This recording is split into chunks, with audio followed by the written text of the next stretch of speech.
Hello viewers, I am Mohammad Arafat Khan. उम्मीद करता हूँ आप सब के सब ठीक ठाक होंगे। मैं भी ठीक ठाक हूँ बिल्कुल। बस कुछ पर्सनल इश्यूज़ की वजह से एक थोड़ा सा गैप आ गया हमारी वीडियोज़ के अंदर, जिसकी वजह से आप लोग को मेरे ख्याल से परेशानी का सामना बिल्कुल करना पड़ा होगा, क्योंकि मेरे पास डेली बेसिस के ऊपर आप लोगों के मैसेजेस आते रहते हैं, सर कहाँ गायब हो गए हैं, कहाँ गायब हो गए हैं, आपका कोई न्यू लेक्चर अपलोड नहीं हुआ, हम वेट कर रहे हैं आपका, we are waiting for your new lecture. Kindly sorry, कुछ इश्यूज़ की वजह से मैं वीडियो अपलोड नहीं कर सका, लेकिन इंशाल्लाह ताला कि अब हम करते रहेंगे अपलोड ताकि आप लोगों को कोई परेशानी ना हो। तो स्टार्ट करते हैं। मैंने last time basically chapter number 2 के बाद चैप्टर नंबर 3 को वाइंड अप किया था, ख़त्म किया था मोशन को। तो क्यों ना आप एक काम ही करते हैं, क्योंकि आप लोगों की प्रिपरेशन का भी टाइम है, आप लोग MCQs वगैरह से थोड़ा सा मतलब जो है परेशानी का सामना करते हैं, प्रॉब्लम फेस करते हैं। MCQ से रिलेटेड आपके एंट्रेंस टेस्ट यूनिवर्सिटीज़ के आने वाले हैं जिसमें आप लोग अप्लाई करेंगे।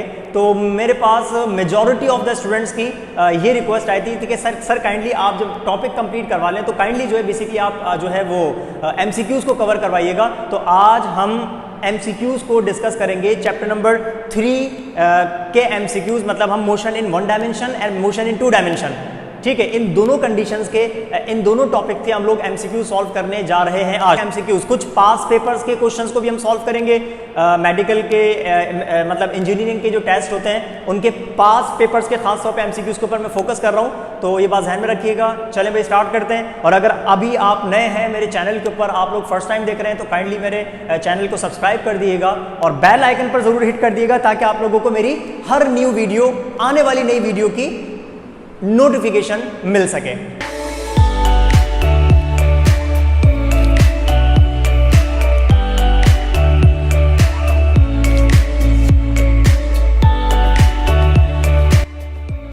ओके, ये रहा आज का हमारा पहला क्वेश्चन। और ये जो पहला क्वेश्चन है ये कौन से टॉपिक से कवर किया जा रहा है? ये कवर किया जा रहा है प्रोजेक्टाइल मोशन। और projectile motion is an example of motion in 2 dimension, ठीक है। क्वेश्चन को रीड करते हैं। A helicopter drops a package on the ground if the helicopter is travelling horizontally at a speed of 40 metre per second. ये helicopter है, जैसे तैसे करके मैंने बना दिया, ठीक है। आपके सर कोई आर्टिस्ट नहीं है। हाँ, ये है कि फिजिक्स आपको कुछ डायग्राम्स बनाना फिर भी सिखा देती है। ओके जनाब, ये रहा एक हेलीकॉप्टर, ये रहा ग्राउंड से ये हाइट पर, ऑब्वियस बात है हाइट पे मूव करेगा, ग्राउंड पे रहते हुए तो मूव नहीं करेगा, आपकी कोई कार तो नहीं है ये। ओके, हाइट पर, एंड हाइट इज 100 मीटर्स, ठीक है। मैं यहाँ पर फैक्टर्स को मेंशन करता हूँ। 100 मीटर्स ऊपर एक helicopter horizontally 40 metre per second के साथ ट्रैवल करता हुआ जा रहा है, और ट्रैवल करते हुए जाते हुए उसने एक पैकेज को ड्रॉप किया। ट्रैवल करते हुए जाते हुए उसने एक पैकेज को ड्रॉप किया। लेट सपोज अगर यह हेलीकॉप्टर रुका हुआ होता, एक हाइट पर एक पॉइंट पर रुका हुआ होता, और अगर ये पैकेज ड्रॉप करता, वो पता है पैकेज वर्टिकली सीधा नीचे आ जाता। लेकिन क्योंकि हेलीकॉप्टर मूव करते हुए, हॉरिजॉन्टल मूव करते हुए पैकेज को ड्रॉप कर रहा है, तो वो जो पैकेज है वो कभी भी, लेट सपोज ये पैकेज है, वो पैकेज कभी भी अब सीधा नहीं आएगा, बिकॉज इसके पास इनिशियल हॉरिजॉन्टल वेलोसिटी मौजूद है। पैकेज के पास इनिशियल हॉरिजॉन्टल वेलोसिटी मौजूद है, याद रखिएगा। तो ये पैकेज नीचे आने की बजाय ये फॉलो करेगा ऐसा कर्व पाथ, और ऐसे कर्व पाथ को आप प्रोजेक्टाइल मोशन में जानते हैं पैराबोलिक पाथ के नाम से।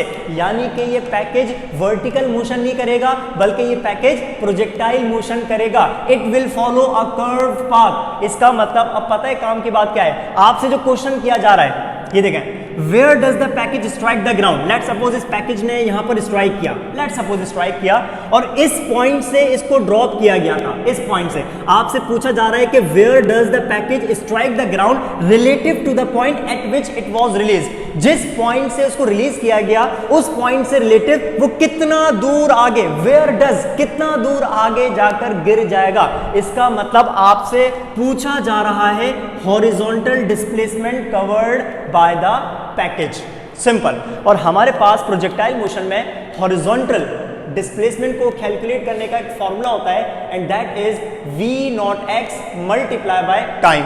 This is the formula to calculate what? Horizontal displacement of the projectile. और यहां पर प्रोजेक्टाइल कौन है? Package, simple. ये रहे आपके सामने ऑप्शंस। अब चेक करते हैं सॉल्यूशन करके कि इसमें से कौन सा आंसर हमारा करेक्ट है, ठीक है। ओके जनाब, v0x तो आपको गिवन है, ये रहा v0x। ऑब्वियस सी बात है जिस स्पीड से हेलीकॉप्टर मूव कर रहा था वही स्पीड इनिशियल होगी पैकेज की, जिसको हम क्या बोलेंगे, initial horizontal velocity of the package. Simple सी बात है। रही बात टाइम की, तो टाइम की वैल्यू आपको गिवन नहीं है। टाइम को कैलकुलेट करने के लिए आपको इसमें 100 मीटर्स हाइट का कॉन्सेप्ट दिया हुआ है। हाइट का फॉर्मूला 1/2 GT²। सिंपल, इस फॉर्मूले को अरेंज करो तो फॉर्मूला बनेगा रेडिकल 2h/g। ये बन गया टाइम का फॉर्मूला। इस इक्वेशन को हम क्या बोलते हैं, सेकेंड इक्वेशन ऑफ मोशन। चलें भाई, t का फॉर्मूला यहां पर पुट करते हैं। So x is equal to v0x multiply by radical 2h/g। ये आ गया t का फॉर्मूला। Now put the values. अब आप वैल्यूज पुट कर लें, आपको आंसर पता चल जाएगा। v0x is 40 metre per second, ये आ गया 40 multiply by 2 multiply by height आपको गिवन है 100 एंड g की वैल्यू 9.8। मल्टीप्लाई कर लेते हैं। x is equal to 40 into, हाँ भाई 200 divided by 9.8। Simple, so x is equal to 40 multiply by 200 को डिवाइड करेंगे 9.8 के साथ, तो आंसर आ जाएगा 20.4। और 20.4 का रेडिकल निकालिएगा। रेडिकल निकालने के बाद जब आप 40 से मल्टीप्लाई करेंगे तो आपको आंसर मिलेगा 180.7 metres. This is your answer. इसका मतलब आप यहां पर जो ऑप्शन पर टिक करेंगे दैट विल बी 180.7 मीटर्स। ठीक है, तो ये प्रॉब्लम कौन से टॉपिक में से थी, बेसिकली मोशन इन 2 डायमेंशन। आपने हॉरिजॉन्टल डिस्टेंस कैलकुलेट करना था। चलते हैं नेक्स्ट क्वेश्चन की तरफ। ओके जनाब, ये रहा हमारा आज का दूसरा question. A car starts from rest, moves with constant acceleration. During the 5th second of its motion, it covers a distance of 36 meters. Calculate the acceleration of the car. हमें acceleration calculate करनी है car की। अब check करिएगा हम किस तरीके से acceleration calculate करते हैं। ओके, सबसे पहले एक कॉन्सेप्ट समझिएगा। भाई हमारे पास एक बॉडी है, मैं ऐसे ही जनरली आपको एग्जाम्पल दे रहा हूँ, इसकी एग्जाम्पल नहीं दे रहा, समझा रहा हूँ बात को कि कौन सा फॉर्मूला आप यूज करने जा रहे हैं यहाँ पर। ओके, एक बॉडी है जो कि एक पॉइंट से स्टार्ट हुई, उसने अपने पहले सेकंड में, फर्स्ट सेकंड में डिस्टेंस कवर किया 5 मीटर, उसने अपने दूसरे सेकंड में डिस्टेंस कवर किया 6 मीटर्स, उसने अपने थर्ड सेकंड के अंदर डिस्टेंस कवर किया 8 मीटर्स, और उसके बाद उसने अपने फोर्थ सेकंड में डिस्टेंस कवर किया 2 मीटर्स, और उसने अपने फिफ्थ सेकंड के अंदर जो डिस्टेंस कवर किया वो कवर किया 1 मीटर। सिंपल, एरोज को आप छोड़ दिएगा कि बड़ा छोटा नहीं किया सर ने, मैं आपको एक जनरली कॉन्सेप्ट बता रहा हूं। ठीक है भाई, टोटल जो टाइम है वो कितना है, 5 सेकंड्स। टोटल जो बॉडी की जर्नी है, और यहां पर आके वो बॉडी रुक गई, जर्नी का कंप्लीट टाइम पीरियड कितना आ रहा है, 5 सेकंड्स। ठीक है, अच्छा अब अगर आपसे पूछा जा रहा है कि calculate the distance covered by the car in 5 seconds, तो आपके पास ये फॉर्मूला मौजूद होता है, s is equal to VIT plus 1/2 AT²। या तो ये वाला फॉर्मूला होता है, या हमारे पास third equation of motion 2AS is equal to VF² minus VI²। कब की बात कर रहे हैं, कंप्लीट टाइम पीरियड आपको गिवन है भाई। Calculate the distance covered by the body in 5 seconds, या इन 4 सेकंड्स, या इन 3 सेकंड्स। ठीक है, तो आपने क्या कैलकुलेट करना है, डिस्टेंस कैलकुलेट करना है। अच्छा पहली बात तो ये कि आपको यहाँ पर डिस्टेंस गिवन है भाई। लेट सपोज इसने यहाँ से यहाँ तक 5 मीटर, यहाँ से यहाँ तक 6 मीटर्स, यहाँ से यहाँ तक 8 मीटर्स, तो आप चाहें तो डायग्राम से तो डिस्टेंस को ऐड कर सकते हैं। लेट सपोज आपको डिस्टेंस गिवन नहीं होता, फिर तो आप फॉर्मूला यूज करते हैं। और अगर सपोज करें क्वेश्चन को चेंज किया जाता है, क्वेश्चन में पूछा जा रहा है calculate the distance covered by the body in 4th second, आप 4 सेकंड्स नहीं, सिर्फ उसकी जर्नी का 4th सेकंड, और 4th सेकंड कौन सा है, ये वाला डिस्टेंस कैलकुलेट करें। तो इसका मतलब अब आपसे वो पर्टिकुलरली किसी nth सेकंड की बात कर रहा है, तो याद रखिएगा इस किसी भी nth सेकंड का डिस्टेंस आप कभी भी इन 2 फॉर्मूला से कैलकुलेट नहीं करते। हमारे पास एक और इक्वेशन है, जिस इक्वेशन को हम कहते हैं distance covered bye a body in nth second,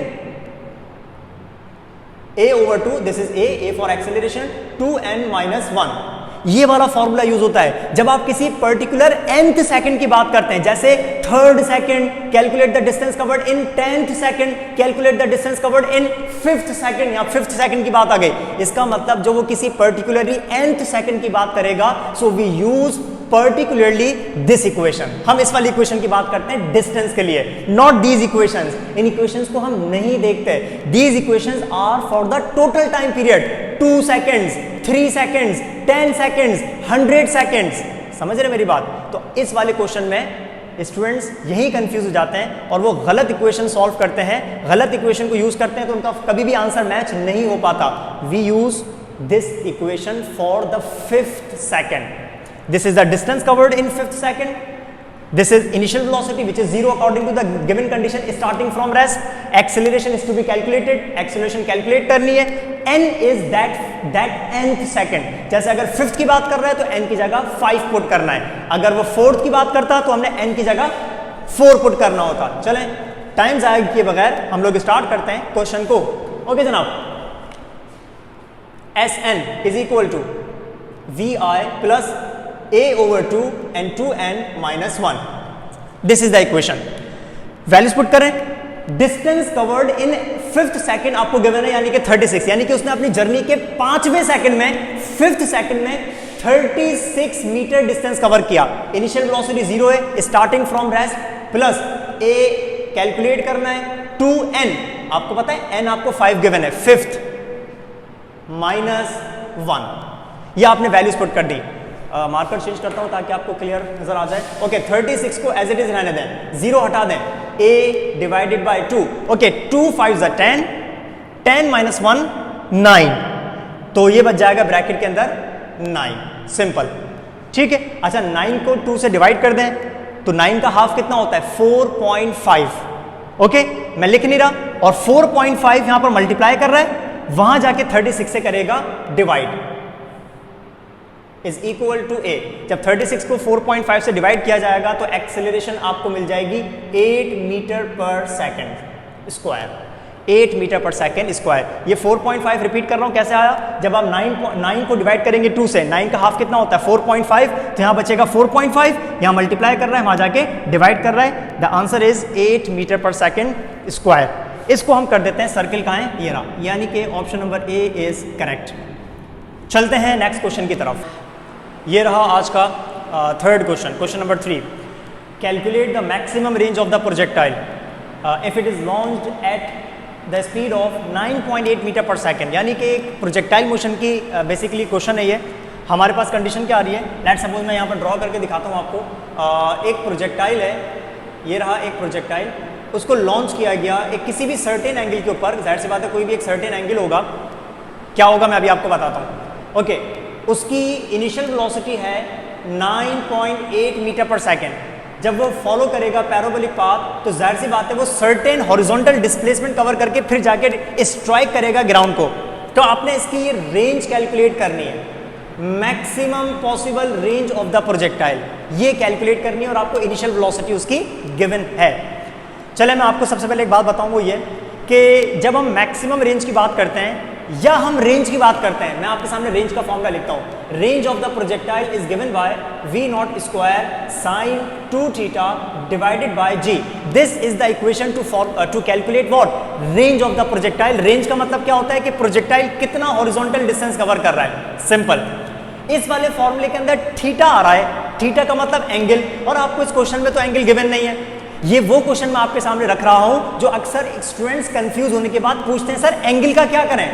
एक बात ध्यान में रखिएगा कि जब वो मैक्सिमम रेंज की बात करेगा, जब वो मैक्सिमम रेंज की बात करेगा तो आपको एंगल गिवन नहीं होगा. मैक्सिमम रेंज होती ही 45 डिग्रीज के ऊपर है. ये पॉइंट ध्यान में रख लीजिएगा. Maximum range of the projectile is at 45 degrees. ये पॉइंट ध्यान में रख लीजिएगा, यानी कि प्रोजेक्टाइल की रेंज मैक्सिमम होती ही 45 डिग्रीज पर है. इसका मतलब आपको उसने एंगल भी दिया हुआ है, और वो एंगल कितना है? 45 डिग्रीज. खुद क्वेश्चन में इस वजह से नहीं लिखा क्योंकि हमें पता है, ये याद रखने वाली बात है कि 45 डिग्रीज की जब बात होगी तो मैक्सिमम रेंज होगी, या मैक्सिमम रेंज की बात होगी तो एंगल 45 डिग्रीज होगा. यहां तक बात क्लियर है. अब हम चलते हैं आगे इसको सॉल्व करने के लिए. ओके जनाब, अब मैं यहां पर मैक्सिमम रेंज की जब बात करूंगा तो मैक्सिमम रेंज का जो हमारे पास फॉर्मूला होता है that is v not square divided bye g.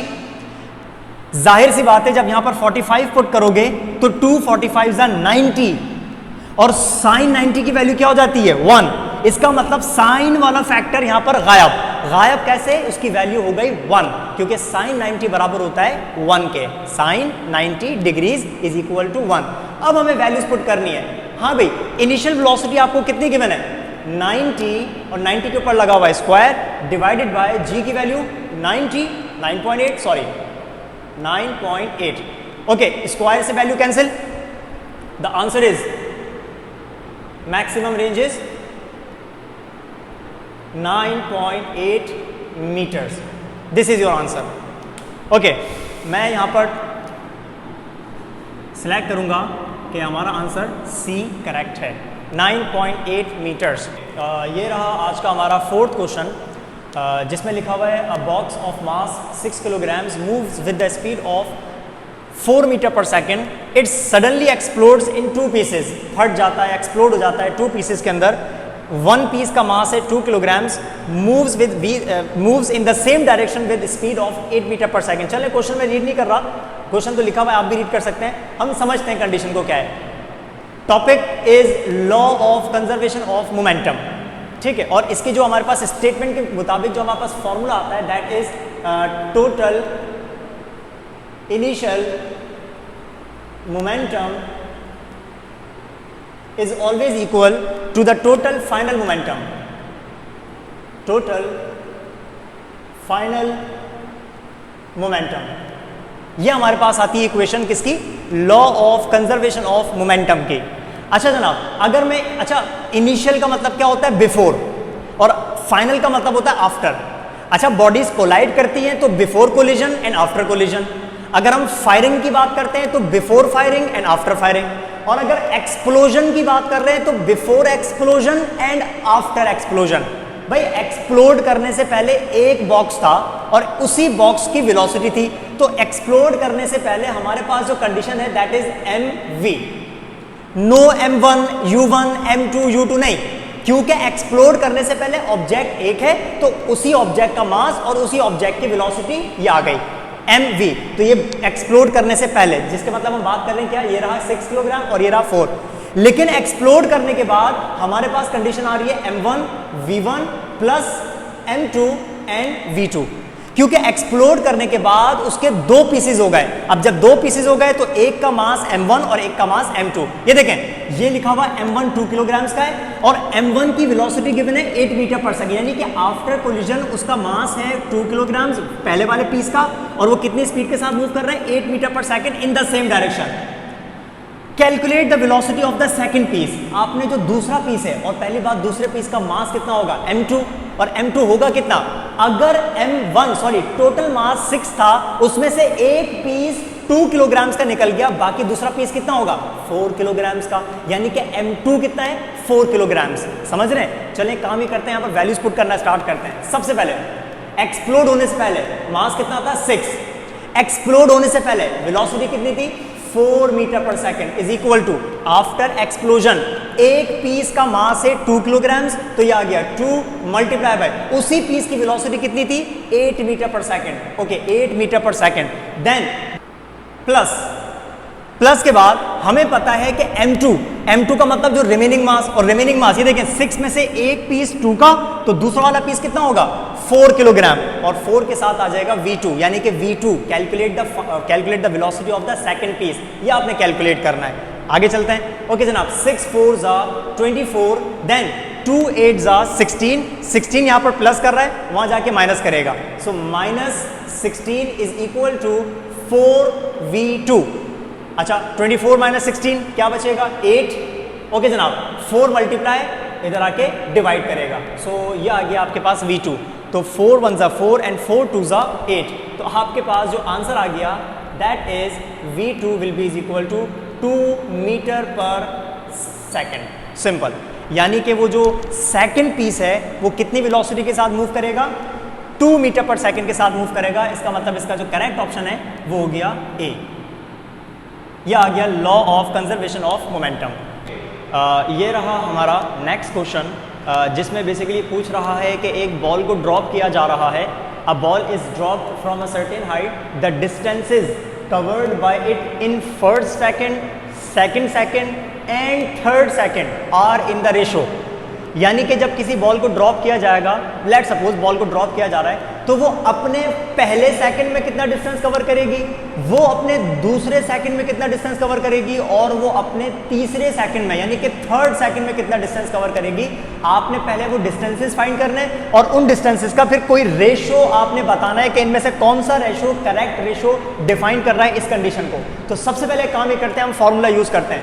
हाँ भाई, फॉर्मूला अगर आपको याद हो कि एक दो क्वेश्चन पहले मैंने आप लोगों को एक सॉल्व करवाई थी प्रॉब्लम, जिसमें बेसिकली कंडीशन थी distance covered bye a body in nth second. यहां पर वो वाला फॉर्मूला लगेगा, यहां पर वो वाली इक्वेशन लगेगी, क्योंकि यहां पर किसकी बात कर रहा है, पर्टिकुलर किसी nth सेकंड की बात कर रहा है। ठीक है, तो एक काम ही करते हैं, क्योंकि यहां पर 3 सेकंड्स को मेंशन किया गया, यानी कि फर्स्ट सेकंड को, यानी कि सेकंड सेकंड को, और यानी कि थर्ड सेकंड को, यहां पर 3 सेकंड्स को मेंशन किया गया है। तो हम एक काम ही करते हैं, सबसे पहले इन तीनों का अलग अलग डिस्टेंस फाइंड करते हैं। ओके, सबसे पहले distance covered by the body in its first second is equal to vi plus a over 2 and then 2n-1।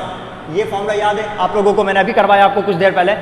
Okay, इस क्वेश्चन में इस फॉर्मूले के अंदर वैल्यूज पुट करते हैं। So distance covered by the body in its first second. Okay, ball is dropped from a certain height, in this condition the initial velocity will always be 0।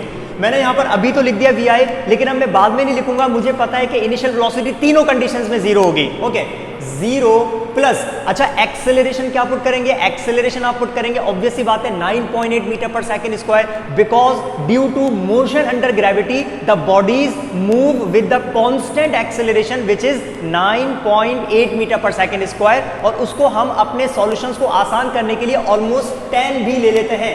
So 9.8 is almost equal to 10 metre per second square. Okay जनाब, मैं एक ही जगह 10 put कर रहा हूं, then divided by 2, और उसके बाद 2, अभी मैं फर्स्ट सेकंड की बात कर रहा हूं तो n की जगह आ जाएगा 1, देन -1। ओके, आसान हो गई प्रॉब्लम, इसको सॉल्व करते हैं। देखें, s1 इज इक्वल टू 0 तो हट जाएगा। ओके, 10 का हाफ हो जाएगा 5, और ब्रैकेट में चेक करते हैं हमारे पास क्या बचा हुआ है, 2 1 ज़ा 2 एंड 2 - 1 1। इसका मतलब 5 को जब 1 से मल्टीप्लाई करोगे तो आंसर 5 ही बच जाएगा। सिंपल, यानी कि वो बॉडी अपने पहले सेकंड के अंदर जो डिस्टेंस कवर करेगी वो कितना कवर करेगी, 5 मीटर। चलें सेकंड डिस्टेंस की बात करते हैं, यानी कि s2 की बात करते हैं, vi plus a over 2 and then 2n-1। Same formula, अब बस फर्क कितना आ गया कि अब आपने n की जगह 2 पुट करना है। So s2 is equal to 0, as usual drop किया गया है तो इनिशियल वेलोसिटी हमेशा 0 रहेगी। ओके, a की वैल्यू वही 10 डिवाइडेड बाय 2, ब्रैकेट, इस बार n की जगह आपने 2 पुट करना है, क्योंकि we are talking about the second, दूसरे सेकंड की बात कर रहे हैं अब हम, -1। इसको भी सॉल्व कर लेते हैं। सो s2 इज इक्वल टू 0 तो खत्म हो जाएगा, 10 का हाफ 5, उसके बाद 2 2 ज़ा 4 एंड 4 - 1 3, तो यहां पर ब्रैकेट में क्या बचेगा, 3 बच जाएगा। And finally the distance covered by the ball in its second will be 5 3 ज़ा 15 मीटर्स, 5 3 ज़ा 15 मीटर्स। ओके जनाब, लास्ट बच गया है, और वो डिस्टेंस कौन सा वाला, थर्ड सेकंड वाला डिस्टेंस बच गया। अब आपने n की जगह 3 पुट करना है। So vi plus a over 2 and then 2n-1, same formula. Okay जनाब, s3 is equal to 0 initial velocity plus acceleration is 10 divided by 2 and 2 इस बार 3 पुट करेंगे क्योंकि थर्ड सेकंड की बात कर रहे हैं, देन -1। ओके जनाब, s3 इज इक्वल टू 10 का हाफ 5, 2 3 ज़ा 6 6 - 1 5, तो ब्रैकेट में बचा हुआ है 5 एंड 5 5 ज़ा 25, तो ये बच गया 25 मीटर। चलें जनाब, अब मैं आपको बताऊं कंडीशन क्या आ रही है। जब बॉडी को ड्रॉप किया जाएगा, किसी भी बॉडी को, ये हर कंडीशन के लिए है, किसी भी बॉडी को ड्रॉप किया जाएगा तो वो अपने पहले सेकंड में जो डिस्टेंस कवर करेगी वो कवर करेगी 5 मीटर, वो अपने दूसरे सेकंड में जो डिस्टेंस कवर करेगी वो करेगी 15 मीटर्स, और वो अपने जो तीसरे सेकंड में डिस्टेंस कवर करेगी वो कितना करेगी, 25 मीटर्स। इसका मतलब हर सेकंड, हर नेक्स्ट सेकंड का जो डिस्टेंस है वो बढ़ता जा रहा है, इंक्रीज होता जा रहा है। And the reason behind is that because it is moving with constant acceleration, मतलब बढ़ती हुई वेलोसिटी के साथ बॉडीज नीचे जाती हैं, तो अगर वेलोसिटी बढ़ती जा रही है तो उनका हर नेक्स्ट सेकंड के अंदर डिस्टेंस भी क्या होता जाएगा, बढ़ता जाएगा, इंक्रीज होता जाएगा। That is why we say that increasing distances. अब आप चेक करें, आपने तो रेशो फाइंड करना है ना, रेशो फाइंड कर लेते हैं। देखो 5, 15 और 25, क्या ये तीनों एक ही टेबल में नहीं आते? बिल्कुल आते हैं। ये चेक करें, अगर मैं 5 को कैंसिल करूं सो 5 1 जा 5, अगर मैं 15 को कैंसिल करूं 5 3 जा 15, और अगर मैं 25 को कैंसिल करूं तो 5 5 जा 25। अब अगर रेशो की बात करें तो ये देखें 1 3 एंड 5, तो इसका मतलब अगर मैं रेशो लिखूंगा तो ये क्या बनेगा 1 3 and 5। This is your answer. और ये आंसर तमाम बॉडीज के लिए, सिर्फ इस बॉल के लिए नहीं है। इस मार्कर को ड्रॉप करो, आप खुद जंप कर लो, किसी कार को फेंक दो, किसी भी बॉडी को फेंक दो, याद रखिएगा वो जो डिस्टेंसेस कवर करेंगी अपने पहले, दूसरे और तीसरे सेकंड में, वो हमेशा हमेशा इस रेशो के अंदर होगा। कौन से रेशो के अंदर? 1:3:5। This is your answer. ये रहा नेक्स्ट क्वेश्चन। इस क्वेश्चन में बेसिकली कह रहा है कि 2 projectiles are projected at 60 degrees and 30 degrees with the horizontal attain the same heights। 2 projectiles को अलग अलग एंगल्स पर प्रोजेक्ट किया गया, लॉन्च किया गया, पहले वाले को 60 डिग्री पर और दूसरे वाले को 30 डिग्रीज पर, और उन दोनों की जो मैक्सिमम हाइट्स है वो सेम हो गई, यानी कि they attain the same maximum height, वो सेम हाइट तक पहुंच गए। The ratio of their initial velocities is, उन दोनों की जो इनिशियल वेलोसिटीज हैं उनका रेशो फाइंड करना है इस क्वेश्चन के अंदर। ठीक है जनाब।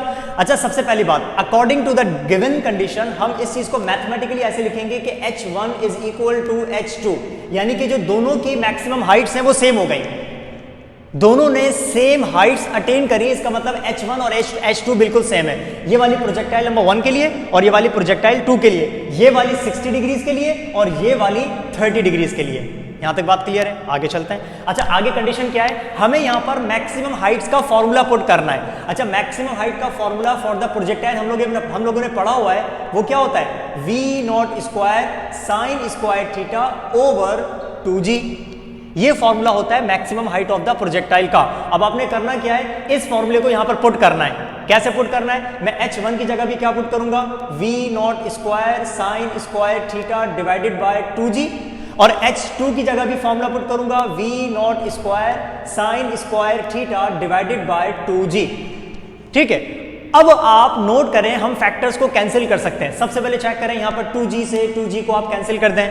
अच्छा, v0 से v0 को कैंसिल नहीं करेगा। v0 क्या है? v0 का मतलब होता है इनिशियल वेलोसिटी। v0 का मतलब क्या होता है? ये है initial velocity of the projectile. अगर इनिशियल वेलोसिटीज का रेशियो पूछा गया है, इसका मतलब इनिशियल वेलोसिटीज डिफरेंट थी, जब भी तो उन्होंने सेम हाइट्स अटेन करी, तो इनिशियल वेलोसिटीज डिफरेंट है। एक काम ही करते हैं, हमें पता है v0 का मतलब इनिशियल वेलोसिटीज हैं, तो हम एक काम ही करते हैं, इनको v1 और v2 कह देते हैं, v1 and v2, v1 h1 के लिए और v2 h2 के लिए। अब एक काम ही करते हैं कि v2 को यहां से हम रेशियो में ले आते हैं, तो ये क्या बनेगा? v1 square divided by v2 square. Ratio आ गया क्योंकि आपने रेशो फाइंड करना है। और दूसरी बात ये करते हैं, इस साइन स्क्वायर थीटा को ले जाते हैं उसके रेशो में, तो sine square theta divided by sine square theta. इनको भी कैंसिल नहीं करना। क्यों नहीं कर सकते? क्योंकि एक साइन की वैल्यू क्या है 60 और एक एंगल की वैल्यू क्या है 30, तो ये नहीं समझना कि सेम है तो आप कैंसिल कर दो। चलो भाई वैल्यूज पुट करते हैं। Okay, v1 divided by v2 ratio, और इसके ऊपर कंप्लीट के ऊपर स्क्वायर कर देते हैं लाइक दिस, ये स्क्वायर आ गया, होल स्क्वायर। आगे चलते हैं। पहला वाला एंगल कितना है? 60 डिग्री, और साइन 60 के ऊपर क्या है? स्क्वायर। और दूसरा वाला एंगल कितना है? 30 डिग्रीज, और इसके ऊपर भी क्या आ गया? इसके ऊपर भी आ गया स्क्वायर। आगे चलते हैं, इनको मजीद सॉल्व करते हैं। मजीद सॉल्व करने के लिए हम क्या करेंगे? हम इनकी वैल्यूज पुट करते हैं। किसकी वैल्यूज? साइन 60 की वैल्यू और साइन 30 की वैल्यू। ओके जनाब, v1 ओवर v2 ये तो आ गए होल स्क्वायर में। साइन 60 की वैल्यू होती है रेडिकल 3 डिवाइडेड बाय 2, और इसके ऊपर लगा हुआ है होल स्क्वायर। और साइन 30 की वैल्यू क्या होती है? 1 ओवर 2, और इसके ऊपर भी क्या लगा हुआ है? Whole square. अब 2 का स्क्वायर ये तो कैंसिल हो जाएंगे, बाकी ऊपर बचा हुआ है सिर्फ रेडिकल 3। सो v1 ओवर v2 यह आ गया कंप्लीट स्क्वायर के अंदर, इज इक्वल टू, और यहां पर क्या बचा हुआ है? रेडिकल 3, और रेडिकल 3 के ऊपर क्या आ गया? ये आ गया स्क्वायर। अच्छा, आपने v1 और अपॉन v2 इस फैक्टर पे से स्क्वायर रिमूव करना है, तो हमें क्या करना होगा? Taking radical on both sides. तो रेडिकल ऑन बोथ साइड्स के अंदर यहां पर भी रेडिकल और साथ साथ यहां पर भी रेडिकल, तो इस रेडिकल से ये स्क्वायर कैंसिल, इस रेडिकल से ये स्क्वायर कैंसिल, तो इधर जो रेशो आ रहा है v1 over v2 is equal to radical 3। तो उनकी इनिशियल वेलोसिटीज का आपको जो रेशो मिला वो कितना मिला, रेडिकल 3। तो हमारे पास जो आंसर मौजूद है वो आंसर सी में लिखा हुआ है, आंसर सी में लिखा हुआ है, this is our answer radical 3। ठीक है, ओके, ये रहा हमारा नेक्स्ट क्वेश्चन जिसमें कह रहा है कि a body of mass 1 kg is projected 1 kilogram is projected at an angle of 60 degree with the velocity of 10 metre per second, its momentum at the highest point. जब हम बात करते हैं प्रोजेक्टाइल मोशन की तो मैं काम ही करता हूं, यहाँ पर प्रोजेक्टाइल मोशन की डायग्राम बनाता हूँ। ये देखें, ये आ गया सबसे पहले ग्राउंड, एक बॉडी को, एक बॉल को लेट सपोज प्रोजेक्ट किया गया ऐसे, कितने एंगल के ऊपर, 60 डिग्रीज के ऊपर प्रोजेक्ट किया गया, वो पैराबोलिक पाथ कवर करेगी और फिर नीचे आ जाएगी। ठीक है, दिस इज प्रोजेक्टाइल मोशन। इसको हम कहते हैं हाईएस्ट पॉइंट, यानी कि मैक्सिमम हाइट। ये वाली जो हाइट होती है इसको हम कहते हैं मैक्सिमम हाइट। अच्छा, जब हम मैक्सिमम हाइट की बात करते हैं, जब बॉडी अपनी मैक्सिमम हाइट तक पहुंचती है तो प्रोजेक्टाइल मोशन की डेफिनेशन के मुताबिक उसके पास हाईएस्ट पॉइंट पर सिर्फ और सिर्फ एक वेलोसिटी होती है and that is it's horizontal velocity. Vertical velocity at the highest point becomes zero. ये एक वाहिद ऐसा पॉइंट होता है जिस पर वर्टिकल वेलोसिटी प्रोजेक्टाइल की हमेशा जीरो हो जाती है। मतलब वो प्रोजेक्टाइल जब हाईएस्ट पॉइंट तक पहुंचता है तो वो सिर्फ आगे जा रहा होता है, ऊपर नीचे जाना थोड़ी देर के लिए रोक देता है, वो सिर्फ आगे की तरफ मूव कर रहा होता है। So at the highest point of the projectile the vertical velocity is zero. इसका मतलब उसके पास हाईएस्ट पॉइंट के ऊपर कौन सी वेलोसिटी है, हॉरिजॉन्टल वेलोसिटी बची है प्रोजेक्टाइल के पास। ओके जनाब, इनिशियल वेलोसिटी आपको गिवन है, ये रही v नॉट, और वो v नॉट कितनी है, 10 मीटर पर सेकेंड। चलें जनाब, एक काम ही करते हैं, हमसे क्योंकि मोमेंटम पूछा गया है तो मोमेंटम का फॉर्मूला यूज करते हैं। p is equal to and is equal to mass into velocity, the product of mass into velocity is called momentum। और क्योंकि ये velocity कौन सी पूछ रहा है, ये highest point पर पूछ रहा है, और highest point पर velocity कितनी होती है, v नॉट x। तो एक काम ही करते हैं, इधर सिर्फ mv नहीं लिख रहे बल्कि v नॉट x लिख रहे हैं, जिसको हम कहते हैं इनिशियल हॉरिजॉन्टल वेलोसिटी। ठीक है, यानी कि इनिशियल वेलोसिटी का x कंपोनेंट बचता है कहां पर, हाईएस्ट पॉइंट पर। Okay, p is equal to m v naught cos theta. हमें पता है जब भी x कंपोनेंट की आप बात करते हैं तो वहां पर आता है cos फंक्शन। भाई ये कंडीशन है ना, a x is equal to a cos theta and a y is equal to a sine theta. तो जब हम x कंपोनेंट की बात करते हैं तो वी यूज cos फंक्शन। तो ये देखिए x component means cos theta. Now let's put the values. Values क्या क्या है, मास इज 1 किलोग्राम, वो लिखा हुआ, हाईलाइट किया हुआ है मैंने। Initial velocity is 10 metre per second, वो देखें हाईलाइट किया हुआ है मैंने। उसके बाद आपको एंगल गिवन है and angle is 60 degrees. Okay, 1 10 जा 10, तो ये बचेगा 10 इनटू, और cos 60 की वैल्यू होती है 0.5।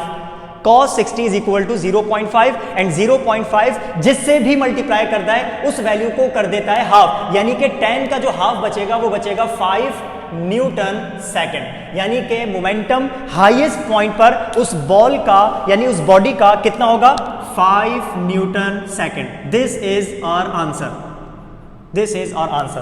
तो यहां पर कॉन्सेप्ट किसका यूज किया, प्रोजेक्टाइल मोशन का। और प्रोजेक्टाइल मोशन में जो हाईएस्ट पॉइंट होता है उस हाईएस्ट पॉइंट के ऊपर वर्टिकल वेलोसिटी हो जाती है जीरो। उस हाईएस्ट पॉइंट के ऊपर जो सिर्फ वेलोसिटी बचती है वो कौन सी बचती है, हॉरिजॉन्टल वेलोसिटी बचती है। सिंपल।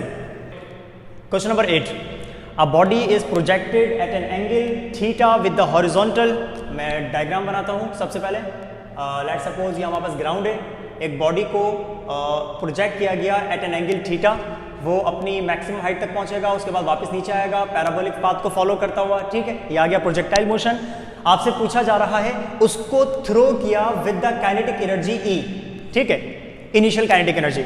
आप बताएं उसकी kinetic energy at the top most point, उसके हाईएस्ट पॉइंट पर। अभी एक क्वेश्चन यानी कि लास्ट क्वेश्चन के अंदर हम लोगों ने क्या फाइंड किया था, हाईएस्ट पॉइंट के ऊपर मोमेंटम फाइंड किया था ना, तो ये उसी से बेसिकली रिलेट कर रहा है क्वेश्चन। तो आपसे हाईएस्ट पॉइंट पर पूछा जा रहा है क्या, उसकी काइनेटिक एनर्जी।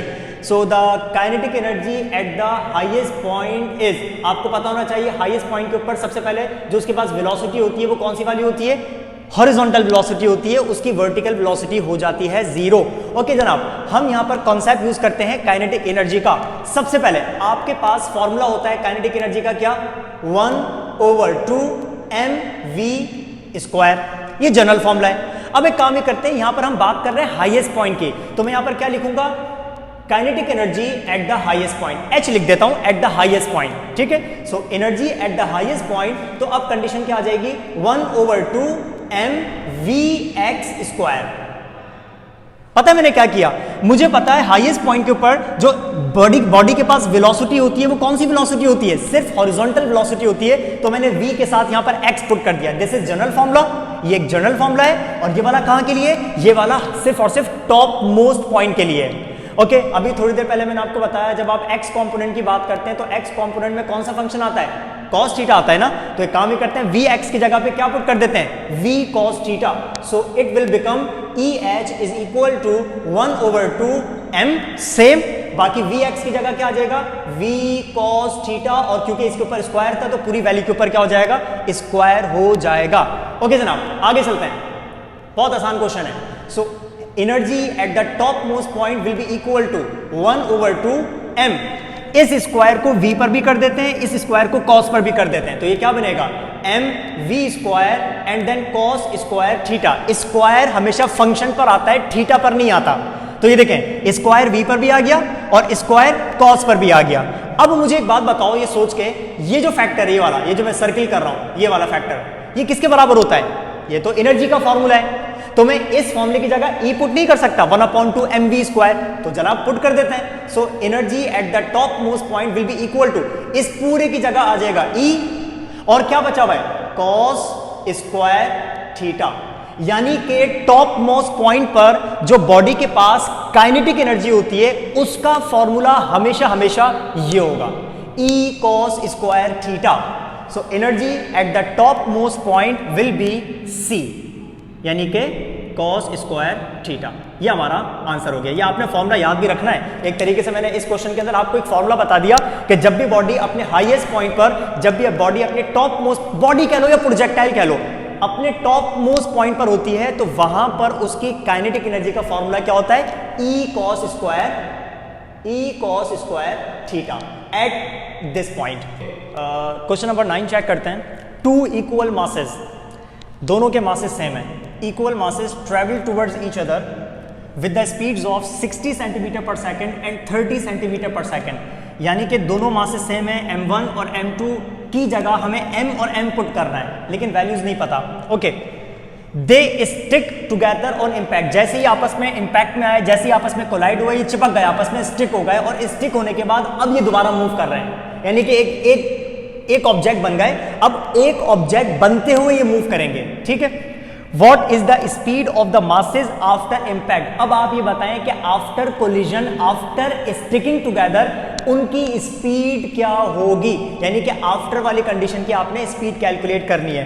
अच्छा भाई, law of conservation of momentum का प्रॉब्लम है, तो हमें यहाँ पर बेसिकली इक्वेशन यूज करनी है, m1 u1 plus m2 u2 is equal to m plus m and then v। मैं आपको समझाता हूं मैंने यहां पर क्या किया। सबसे पहली बात, बिफोर कोलिजन जो है, बिफोर इंपैक्ट जो है, दो अलग अलग बॉडीज हैं, दो अलग अलग मासेज हैं, मतलब अलग अलग हैं। अलग अलग मतलब डिफरेंट नहीं, अलग हैं, सेपरेट हैं। तो देखिए m1 u1 plus m2 u2, यहां तक बात क्लियर थी। लेकिन इंपैक्ट के बाद ये दोनों एक ही बन गए, तो ये दोनों मासेज प्लस हो जाएंगे। प्लस हो जाएंगे तो उसकी वेलोसिटी एक ही होगी, v1 और v2 नहीं होगा। वो अब मिल चुके हैं, मिल गए हैं, तो m और m मिल गए, यानी कि m प्लस m बन के एक ऑब्जेक्ट बन गया, और उस ऑब्जेक्ट की एक ही वेलोसिटी है जिसको आपने v से शो कर दिया। चलिए अब वैल्यूज पुट करते हैं। हमें बताया गया कि दोनों मासेस सेम हैं, जब सेम होते हैं तो आप 1 और 2 पुट नहीं करते, तो ये क्या बन जाएगा, mu1 प्लस mu2। आगे चलें। ओके जनाब, u1 की वेलोसिटी कितनी गिवन है आपको, 60। अच्छा, सेंटीमीटर से मीटर में जाने की जरूरत नहीं है, पता है क्यों? आपके आंसर्स भी सेंटीमीटर में गिवन है। तो आप ये जरूर चेक कर लिएगा कि आप कन्वर्ट करना चाहिए या नहीं कन्वर्ट करना चाहिए। ठीक है, आपको ये पता चल जाएगा आपके ऑप्शंस के साथ, तो मुझे जरूरत नहीं है कन्वर्ट करने की। ओके जनाब, 60 ये आ गया m के साथ 60 एंड देन प्लस प्लस के बाद m सेम और u2 की स्पीड आपको गिवन है 30। पता है ना आपने माइनस क्यों लगाया, क्योंकि ये ऑपोजिट डायरेक्शन में जा रहे हैं, ये 60 वाला 30 वाला ऑपोजिट डायरेक्शन में है, तो 30 की वैल्यू क्या हो जाएगी, negative due to the opposite direction.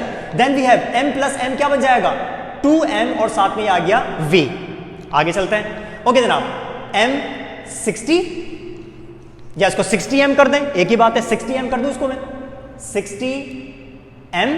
Then we have plus minus minus और ये क्या बन जाएगा 30m is equal to 2mv। 60 में से 30 को सब्ट्रैक्ट कर दो तो आंसर आ जाएगा 30m is equal to 2m और साथ साथ ये आ गया v। कैंसिलेशन करें, 2 1 जा 2, 2 15 जा 30, बाकी m से m कैंसिल, तो आपको पता चला जो वेलोसिटी बची वो बची 15 centimetre per second after the impact. यानी कि आफ्टर द इम्पैक्ट उनके स्टिक होने के बाद वो जो एक बॉडी बन जाएगी, वो एक बॉडी कितनी वेलोसिटी के साथ मूव करेगी 15 मीटर पर सेकंड के साथ, सॉरी सेंटीमीटर पर सेकंड के साथ मूव करेगी। So our answer is 15 centimetre per second according to law of conservation of momentum. ये रहा क्वेश्चन नंबर 10।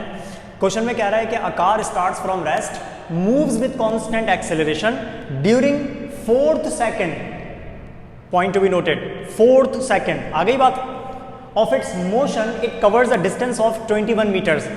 4 सेकंड्स में वो 21 मीटर्स डिस्टेंस कवर नहीं कर रही कार, वो अपने 4th सेकंड उस पार्ट में कवर कर रही है 21 metres distance. Calculate the acceleration of the car. Okay जनाब, हमें जिस तरीके से पता है कि हमें distance covered in nth second वाला फॉर्मूला यूज करना है, तो हम वही यूज करेंगे a/2 and then 2n minus 1।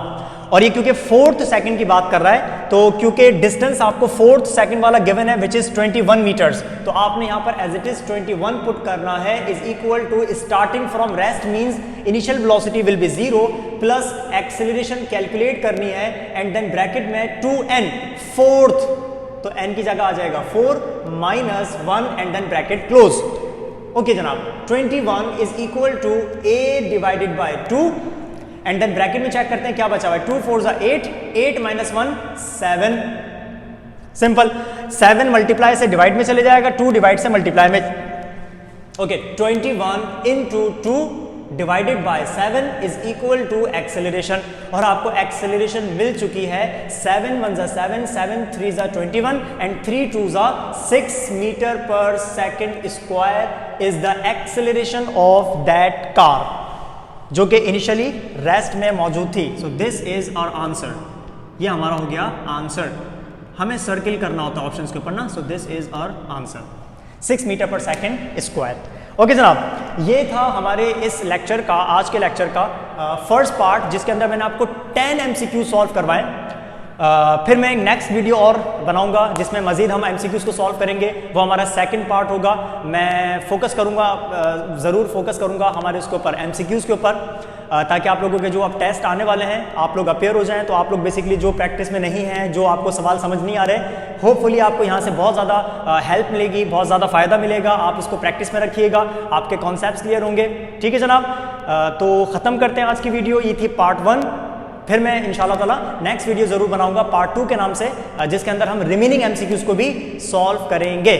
ठीक है, वीडियो समझ आई, अच्छी लगी तो लाइक ज़रूर करिएगा, कमेंट में मुझे ज़रूर बताइएगा, अपने ख्यालात का इजहार ज़रूर करिएगा, अपने ओपिनियंस शेयर करिएगा, जो भी आप चाहते हैं मुझसे, जिस तरीके से मुझे स्टूडेंट्स बताते रहते हैं, ताकि एक तरीके से इंसान को मोटिवेशन मिलती है कि हाँ भाई आपको मतलब सुना जा रहा है, आपको देखा जा रहा है, आपकी बात को अप्रिशिएट किया जा रहा है। तो कमेंट में ज़रूर बताइएगा, और अपने आसपास के जो स्टूडेंट्स हैं, आपके फ्रेंड्स हैं, आपका सर्किल होगा जहाँ पर स्टूडेंट्स पढ़ रहे हैं, उनको ज़रूर शेयर करिएगा वीडियो, ताकि उन तक पहुँचे और वो इसकी प्रिपरेशन कर सकें। ओके जनाब, एंड में यही कहूँगा, चैनल को सब्सक्राइब करिएगा और बेल आइकन पर जरूर हिट कर दिएगा, ताकि आपको मेरी आने वाली तमाम वीडियोस की नोटिफिकेशन मिल सके। तो मोहम्मद अरफात खान को इजाजत दीजिए until the next video, the second part of this video. Okay जनाब, टेक केयर, थैंक यू।